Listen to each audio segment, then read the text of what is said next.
George, Yeah. can you look at me, please? We all love superhero games, but sometimes they just don't make one for your guy. Or they make one in a way that you don't like. That's where the modding community comes in. I'm folks, it's Falcon, and today on Game Rings, 10 superhero mods you have to play. Gonna quickly acknowledge before we even start that these are mostly GTA mods. GTA is just great for doing these types of things, and we figured why not. Starting off with number 10, it's Iron Man 2.0 from GTA 5.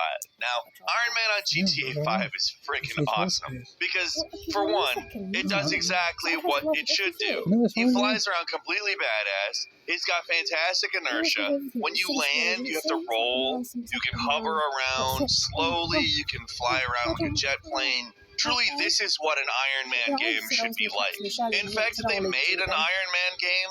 Well, at least a non-VR Iron Man game, and it did not play like this GTA mod. I would be personally disappointed because, honestly, this pretty much is it. This is exactly what I would want it to be, and they should just hire the person that made this mod to direct an Iron Man game. That's all it's gotta be. Number 9 is the Thor Endgame script mod, which gives you the ability to obviously control Thor. Now, this gives you flying hammer powers, obviously. It causes the weather to change and for there to be a ripping thunderstorm, which continually influences what's going on screen. You throw a hammer, there's lightning bolts. You can knock cars and people around like it's nothing. You can even summon massive lightning bolts to destroy whatever you want. It's actually really cool how you do it. You lock onto a target, and it just comes down and destroys them. There's some really insane charge strikes. I would say it doesn't have quite the momentum that the Iron Man one does, but in terms of the sheer amount of destruction you can cause, it's wild. Thor obviously commands a huge, ridiculous amount of energy, and this basically lets you channel it onto the citizens of Los Santos. It looks badass at very least.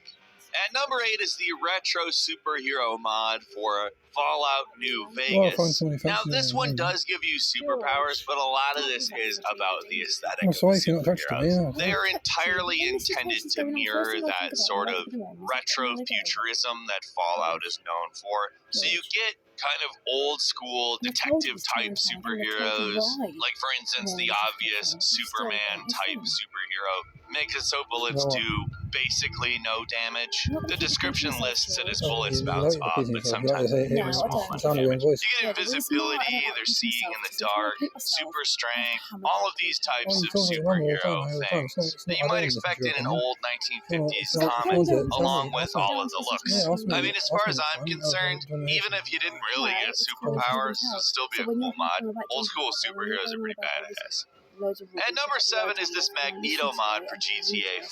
Oh my god. So if you said, the Magneto mod is one you gotta try out, I would be like, who cares? It's not that Magneto isn't a badass, it just seems like that wouldn't be that big of a deal, considering a lot of superheroes fly and can do flying stuff. But this mod takes GTA 5's physics and makes it into a magnet playground, because you can lift up pretty much anything, carry it around, throw it at people, at buildings, at whatever. You can swing around chains of cars as a weapon, I guess is the way to describe it. You can make planes run into each other.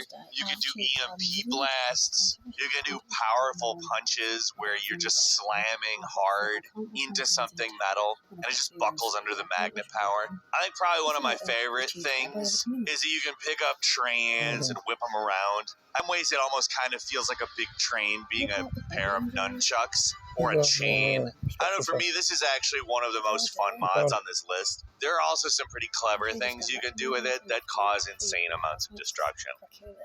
At number 6 is mutant powers in Fallout 4. This is a pretty awesome mod in that it gives you the ability to access a large number of powers in Fallout 4. Duh. I would think that would be obvious, but being able to burst into flames